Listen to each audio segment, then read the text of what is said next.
welcome, Lyndal. We're so happy to have you here, Lyndal. It's really great to be able to reconnect because we were only just saying how long it's been. So, Lyndal, you're the podcast VA, and that is something that I know I've spoken about you in different settings within, whether it's training, about people being able to use a commonly used word, pivot a little bit and move in different responses to different situations. So I particularly wanted to talk to you because I think your story is going to be really valuable to people who are started, but also people who are looking at starting and wondering what it is that they can do. So over to you. Thank you for having me, Ingrid. You're so welcome. It's so great to see your face. I know, it has been too long. It has been too long. And just before we hit record, we worked out we met at AVAC in 2012. So we've known each other for 8 years. And gosh, the time goes quickly, doesn't it? It's crazy, but such a great industry. It is. And it was those live events, we did the summit earlier this year. And we did it last year as well. Before COVID sort of took hold earlier this year, we managed to get our summit in Melbourne in. And for that reason, I know the value that we get because, look, here we are 8 years later chatting because we've known each other and connected on that level that you keep connected on, right? Yeah, absolutely. I don't think my journey would have been the same in the VA world if I hadn't gone to those events. Yeah, actually, I know it wouldn't have been because the friendships that you make and the connections, and that's your network. That's what helps you grow your business. So, and helps you learn. So yeah, no, it's good to be chatting to you today. Yay. So tell me a little bit about your story, Lyndal. Just fill us in on, how you started and how you eventually ended up getting into this podcasting area. Absolutely. So I started set up my business in 2011 when I still had a part-time job in government, but I knew that by the time my kids went to school, I wanted to have something a little bit more flexible. So heard about a virtual assistant and was like straight onto it. As soon as I heard what it was, I realized it was something that I could bring my varied sort of experience to and run something that suited me and what skill set I wanted to use. So I started in 2011, as I say, while I still had a part-time job. And then in 2012, I was made redundant, which was the biggest blessing because it meant that I was sort of pushed into doing this full-time, which was really good. So 2012, I started off as I did some training in how to become a VA and what was involved and what I needed to know. And then I started off very generic, doing general admin, not really knowing what I wanted to do, not really sort of just dipping my toe in the water and seeing what I could do for clients. And then in 2013, I think it was, I did some social media training through, I can't think what they were called back then, VA University. Oh, it's still operating. It's Freelance University now. Freelance. I knew it was Freelance University now, yeah. So back then when it was, and you could do the individual courses, which was amazing. So I did a few of those courses and really skilled myself up on social media, and then got into that content marketing, helping people with their social media and their blogs and their email marketing. And I was doing that for probably the next 3 years up until 2015 when I helped one of my clients launch their first Australian podcasting conference. And I was there and I was like, oh, wow, there's all these podcasters in the room. And I had no idea about podcasting. I was helping him run the event. And then I started to realize how much work goes into producing a podcast. And I was there with my business bestie, Michaela, and she was saying to me, I had a couple of clients that I was working and doing podcasts with that came from that conference. And then we were talking and she was like, you should niche. And you had all the nerves about niching. I was like, oh, I don't know. Like, what about all the clients that I'm going to miss out on? And if I go that niche, if I go that narrow, I'm going to really sort of miss out on a lot more. And then my husband at the time was diagnosed with terminal pancreatic cancer. And that for me was a real moment of I either need to make this really work or I'm going to have to go back and get a job to support the kids because I'm going to be a single mum. So for me, the niching really became quite I think it became an easy goal for me because I knew that I wanted to have packages. I knew that I wanted to scale. So I needed to have a team. And I knew that it either had to be a success or I was back finding a job. And I didn't want to do that, especially with what I had coming up with having to care for him and all of that kind of stuff. So I did. I ripped the Band-Aid off.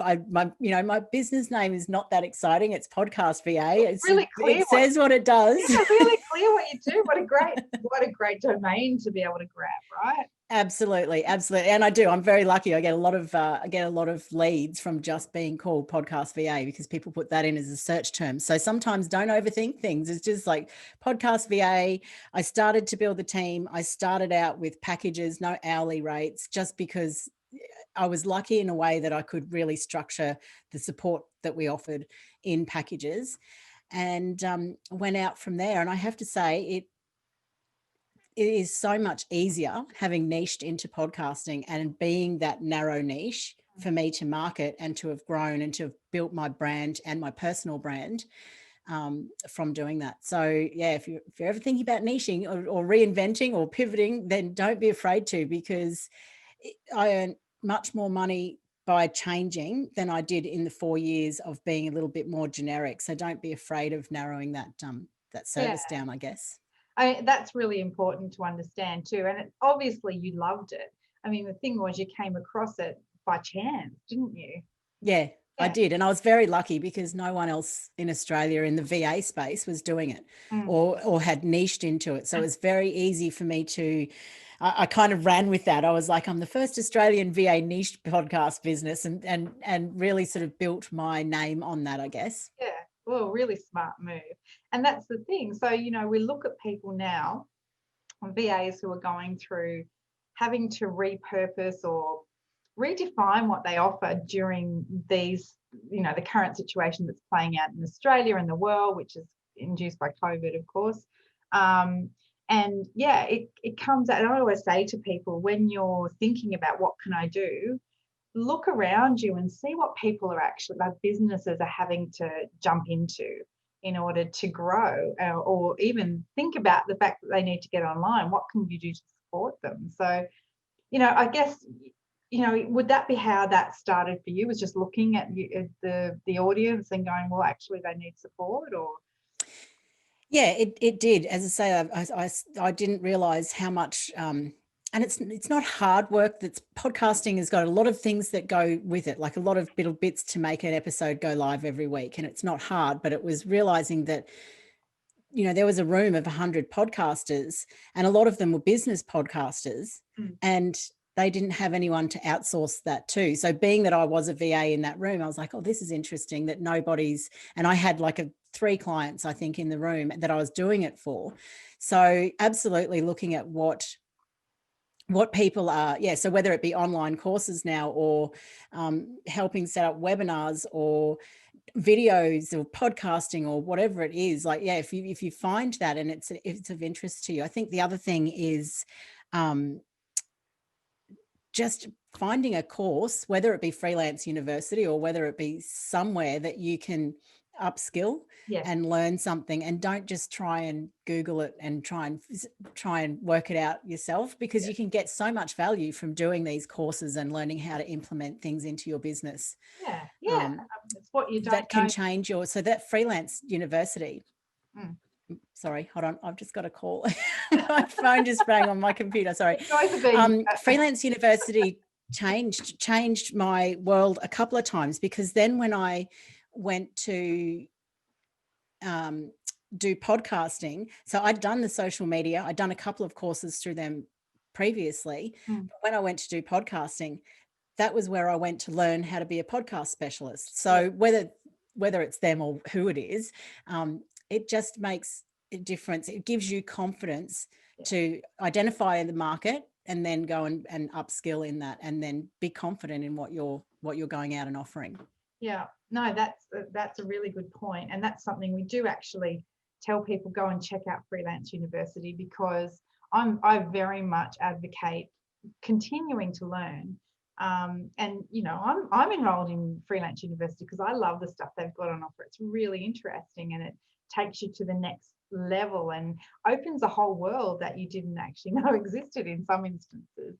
Just talking about your growth and your ability to scale, that often is a point where people come back to us and they say, oh my gosh, you know, either I have to turn away clients or I need to figure out how I'm going to grow. So tell me about that, you know, and how did you deal with that in your business? Yeah, it's an interesting conversation, isn't it? Because when so I've been doing it for 4 years now as podcast VA. And during that time, I've had moments when I've really wanted to scale massively. And then I've had times when I think, actually, do I really want to scale massively, or do I want to just know what I want to earn from my business? Know my goal might be 50 ongoing clients or 100 ongoing clients and however many launch packages, and then just sitting at that level instead of because the more you scale, the more stress. Yeah. And for me, you know, Simon did pass away. And so I've had to deal with caring for him, the grieving process, my children, all of that kind of stuff. And so for me, it's been like this. I've had moments where I've been like, yeah, scale, scale, scale. And the accountant has said to me, you know, you could make this $1 million business. And then I'm like, yeah. And then I'm like, oh, hold on a sec. Do I really want to do that? Because that just means so much more stress. And so what I've tended to do is scale at a manageable level so that I haven't gone too hard too fast. And so it was about getting a couple of team members in place, getting them trained up, and then like finding the clients. I actually did I am very lucky actually, because I've built a community on Facebook that and I've built my brand, and so I don't do a lot of marketing to get my leads, but I've always made sure that I've got the team in place if I can before I scale up. So it's really about knowing how much do I want to scale. That's what I've learned now anyway, over the, as I say, because I've been up and down over the years. What I've learned now is, what do I want to scale it to? How many do I want to have? And then how do I want to work my team? Do I want to work my team? So when I started, I had people that could write show notes. I had people that could do audio editing. I had others that could post and publish the episodes. But then I've sort of changed my model now to find people that I can train to do the audio editing, the publishing, and so that one person can sort of look up. So I think it's about knowing what you want to scale to, and then knowing who you need to put in place for it to happen, and how much involvement you want in it as well. Yeah, so building a team around you to support you basically is what you're talking about. Yes, Yeah, and that's critical in finding the right people. So, you know, do you it's interesting because I always, you know, this conversation comes up a lot about, and it's sort of like subcontracting or collaborating with people who provide complementary skills to you. How do you, like, is there an approach that you have? I know I've got an approach to it, and it does kind of reflect a bit of a standard interview process, but you know, do you have a similar approach? I'm interested. Yeah,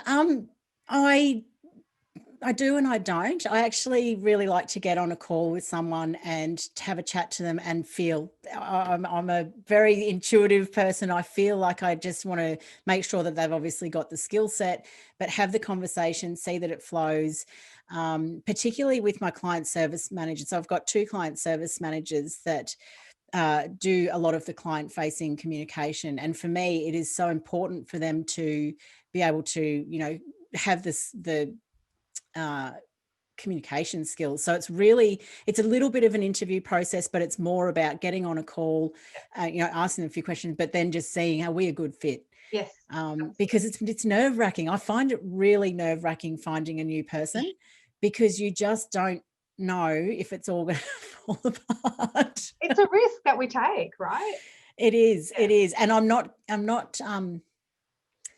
I don't employ people. I just, that for me is really a big scary step. So I don't employ. So I use VAs and subcontractors. Yeah, exactly. That's pretty much what I do. And you're right. It's about that rapport. Like, do we resonate with each other? Do we have the same values? Are they going to treat my clients the way I need them to be treated? Because it's your brand that's on the line always. Absolutely. And I think too, you've got to be mindful. I've had people approach me who would like to build a podcast VA business. And whilst I'm very supportive, I'm not the person that's going to be like, oh, well, you can't do that. I don't necessarily want to bring them into my business because then they're going to have all of my IP. So it's just knowing what their goals are too, like especially if they're VAs, or I've had some fantastic work from home mums that aren't VAs, that aren't interested in building up a business. So it's just knowing what are their goals and what do they want. Yeah. So you did say that you have a great group. So you often, like, you haven't found that you've had to really pitch for, go out there and advertise for leads. But before you had this network, thinking back to you, and it's a long time ago, I know. How did you get clients? What were your steps to getting clients? Was it word of mouth? I think before I niched into podcast VA, I found it really hard for me to find my USP. Mm-hmm. I found it really hard to find my unique and sell myself. And when it wasn't that I didn't win clients, but I often got them through networks or through Facebook groups where I'd see people putting a call out. Whereas I'm just trying to even think. Actually, it's really funny. It's because you've been doing it this way for so long now. Yeah, that's right. And what I've found now is I spend more money on going to in-person events, maybe not this year, but in other years, I've spent money going to events where my clients will be hanging out. So it doesn't have to be a podcasting event, but it might be a business event, and just, making the effort to go and actually say hello to people. So the VA events, go and speak to the speakers, go and say hello to the speakers, go and introduce yourself to people. And I'm actually naturally quite introverted. I find it really hard. When I know people, I'm quite, I'm quite bubbly and extroverted, but when I don't know people, I find it really hard to go and just strike up a conversation. But one of the best things that I did was just to go to networking events. So I very first started actually at BNI. And although it was a big outlay and it was a lot of money, it was the best thing I did because it helped me grow my confidence in telling people what I did, because I have to get up every week and you have to tell people what you do and do your little thing. And it helped, but networking in person was for me, and still is, like one of the key things that I do. And even if it's just meeting people just to say hello and get your name out there and going that way, then of course online groups are amazing. Yep, absolutely. No, I agree. I think the whole networking thing, sometimes people go, oh no, look, I don't have time. No, but you have to have time. You have to do something to actually grow your people's knowledge of who you are, because people will tell people about you. Absolutely. And that's why they're going to networking events, to meet people that they can, and they're naturally going to be like, oh, I know somebody that can help you with that. And that's word of mouth has been how I've built Podcast VA. It really has. That's really good, because I think we hear this so many times now that it's word of mouth, and it's not necessarily, you might not meet the person that you meet, may not necessarily be your client, but they might know someone who wants to be your client, right? And you're a good fit, and that's still that word of mouth that's invaluable to you, because it's like a hot lead when they've come through somebody. Yeah, absolutely. Okay, so we've got to, I realise we're at time now, but I'd like to just get your key takeaways to anyone who's, maybe sitting on the edge of, thinking about launching a VA business, or maybe they're struggling. What would your key takeaways be for those people, if you were to have a quick 2-minute chat with them about it? I would say don't be afraid to niche. I'm a big believer in niching, obviously, because it worked for me. And I would say don't be afraid to niche, and really sit down and work out what you want from your business, but then get in and network and get to know people, because it's really easy when you're a VA and you're working from home to sit back a little bit. Like, I know I probably did. My kids were young when I started, but sit back a little bit. But really, be confident, throw yourself in there, learn, like personal development, go and learn new skills. Go and look at things like Freelance University, because even looking at what they offer gives you ideas of, oh, I could do that, and I hadn't thought of that. So my advice would be, if you're thinking about joining just do it, because it's amazing, and you get to drive your, you get to choose when you do your VA, like, what's your skill set, what do you want to do, how do you want to run it. And yeah, I'm a big believer in niche, and if you can, go for packages, because packaging will help you get your value. I think when I charged hourly, I did have this really negative feeling about the fact that sounds really up myself, I know, but a lot of people like this, you're good at your job, and you get paid less because you do it faster than somebody who does it slower. So charge what you're worth, be confident, and go forward and do it, because honestly, it takes a little while it took me a long time to really think this is something that I can do forever. But then when I hit the straps in the right area, it really took off, and that made a difference. And I think everybody can find that. Oh, and that's so true. And watching you grow has been really inspirational, because I remember seeing the change, and it was like, in terms of your business, I mean, and watching that and going, wow, that is just so amazing that you've done that. And seeing, you're obviously very happy about it, and then the growth. You're working in your passion, really, and that ends up being a great driver for us. Yeah. And sometimes it takes a while to get in there and do it. There's no way I would have known when I started to get in and niche into something. I will be honest with that. I think you have to take the journey, I guess, and work out where you want to be and what you want to do. So get in there and feel the way, and just work out what do you love to do? What do you love to listen to? Do you love to listen to podcasts? Do you like to watch videos? Do you sort of look at things and think, oh, those graphics are amazing, and then work out, maybe I could bring that in and bring that in. Yeah, precisely. Well, that's wonderful.